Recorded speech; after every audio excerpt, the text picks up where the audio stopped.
From the bottom rung to the top, these are the stories that inspire us when we think about the successful immigrant narrative. Our next guest has just such a story to share with us. David Castro, president of Applause Catering, joins us in studio today with no visible traces of cooking upon him to share with us his version of the American dream. David, bienvenidos. Welcome to Feel Like You Belong. Thanks for having me. You bet. So you have a brother who also lives in town. Which of you came here first? He did. He did. About 20 years ago. Okay. And why did you follow him? Not by choice. He made you? No, my mom did. I was still a minor. Okay. So my mom wanted to keep us all together. So I ended up coming a year later. Okay. Okay. Yeah. And from what city? Querétaro. Okay. Which is in which state? Querétaro. Querétaro. Okay. And right. For those of us who are geographically challenged, thank you for the help. You're welcome. Sure. So in your earliest days, what were the struggles for you being in Grand Rapids and out of Mexico? Well, the first one was language. I think that we had talked about this before, that when I was in Mexico in school, I used to skip English classes because I always figure I will never use it anyways. So, but when I first came to the States, I didn't speak much English, actually nothing. So that was the main struggle, I guess. Mm-hmm. Were kids mean to you? No. Okay. No, not at all. I think that Mexico has such a, there's a lot of American culture because of television and music that I grew up listening to, to different American bands and different TV shows that were airing here already at the same time they were airing there. The only difference will be that I would listen to them, with a translation, I guess. Sure. Yeah. So it wasn't like going to Mars. It was... Right. Yeah, I was pretty comfortable on the culture, but not the language. Sure. And how old were you when you came? 17 and 9 months. Okay. Yeah. And one of the very first jobs you had was at Sears. Correct. Tell us about that. Well, some of my friends from church had told me they were going to go and apply at Sears, and they asked me that if I wanted to join them. I wasn't comfortable on doing it because of the language barrier, but I went anyways. So the manager at the time, Mr. B, great man, he gave me the opportunity to be part of his team with one condition, and that was to work harder than everybody else because of the language barrier. And he compromised into helping me learn more of the language and ask his team to embrace me and to help me with the language as well. It was a funny and interesting part of my life, not knowing what belts or wallets were, and there I was selling them. Well, sizes are also different from Right. country to country. Right. So, but it helped me a lot. Everybody was wonderful. They make me feel like I belong. And I learned a lot, and it has helped me a lot throughout my life. So what possessed this man to take an interest in you, or just to be kind to you? Because we don't have to always do that, and lots of people aren't. He knew that I had an interest to become a pastor, and he was a very Christian person. Okay. And he told me God is putting on my heart to hire you. So I guess that's probably the reason why, knowing my Christian background. Okay. And how long did you end up working at Sears? Here in Grand Rapids, a year, and then when I moved to Waco, Texas, to study Bible school, I worked there for another year. Okay. Yeah. So what made you decide not to pursue the ministry? Disagreements with people from church, I guess. It's a Southern Baptist, and I'm a little more open-minded, or a little more free spirit. Okay. And so too many constraints, perhaps. correct. Okay. Correct. So And when I moved back to Grand Rapids, it was in September 3rd of 2001. Oh So my. shortly before 9/11. So when I moved back, and when that happened, I was fortunate enough to be around my family. Sure, sure.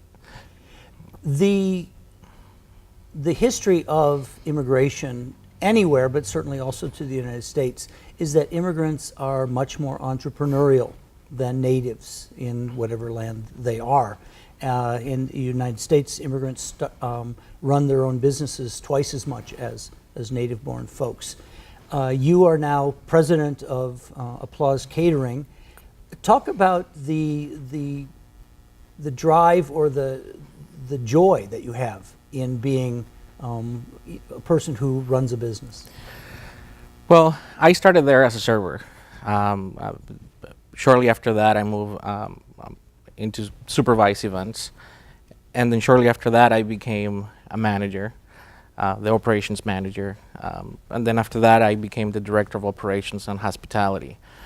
But the president of the company when I started, we were in a meeting, and I had mentioned to him that the one day I will be one of the owners of Applause Catering, or the company that so much I love when I started, and I still do, that I will be running it. And that's I don't know how it happened, but I had it on my heart that I'll be somebody within the company. Sure.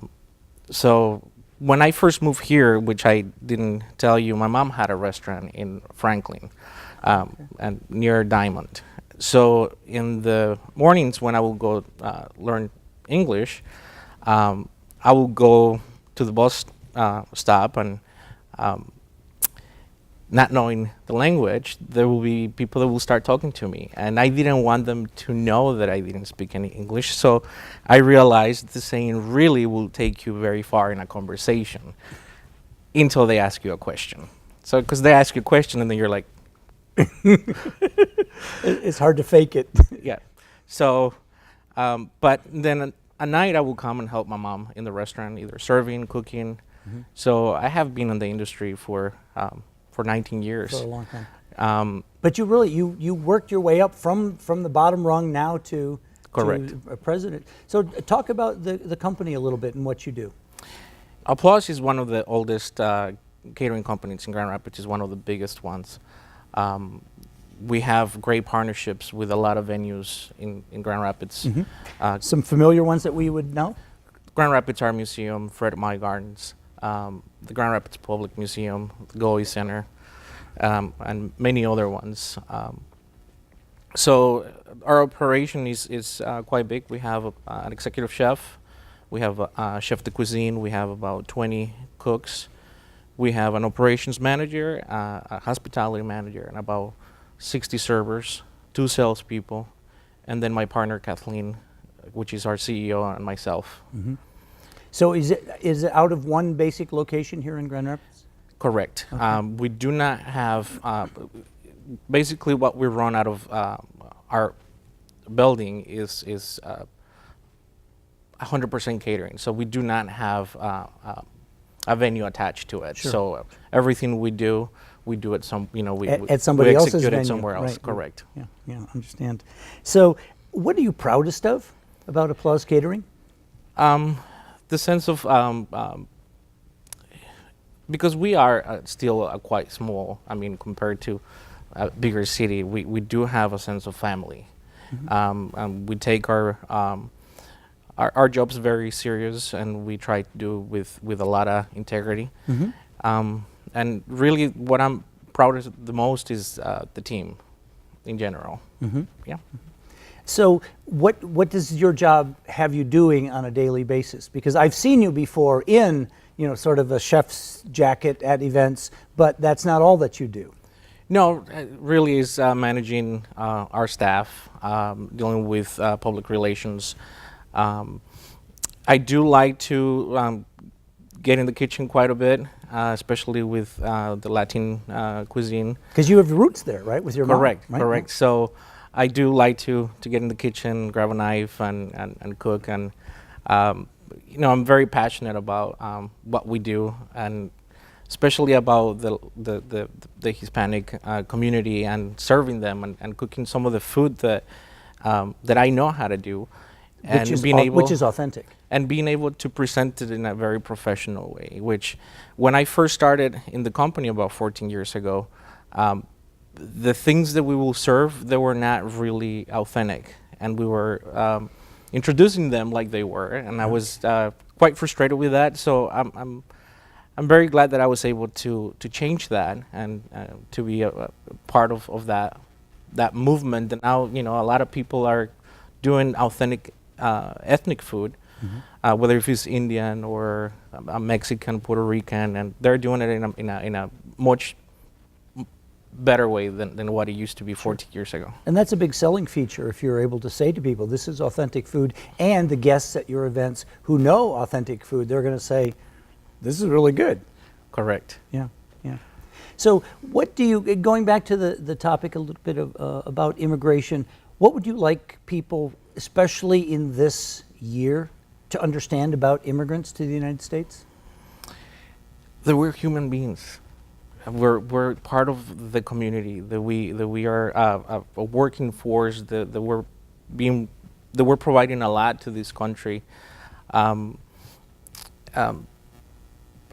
think the right now it's a very interesting time with what's happening, but we're not different. You know, it's just different culture, but we're the same human beings as anybody else, just with some things that are different. I don't know. I mean, my wife, you know, when we first met, my English was still not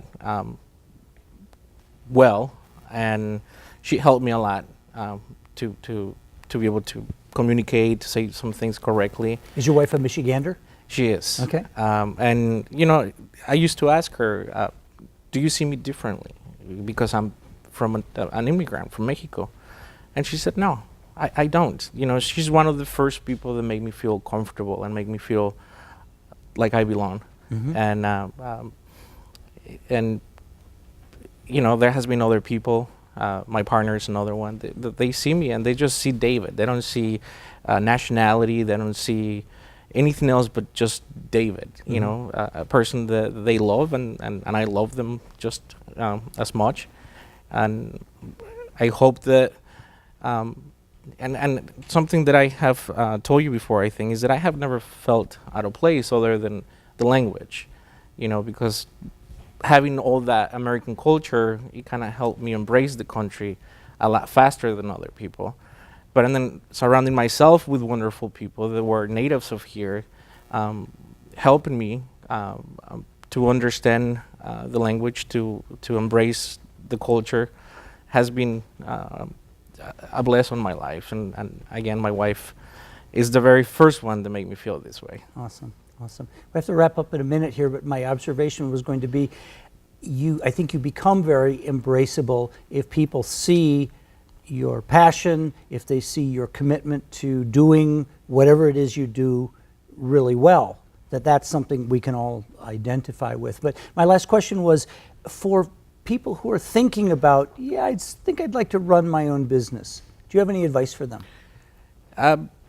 To put your heart and soul into it, and to try to do it better than anybody else. And those two things are quite simple to do, I think. Awesome. We're going to have to leave it there, but I want to thank you so much for coming by and sharing your story with us today. Thanks for having me, Alan. You betcha.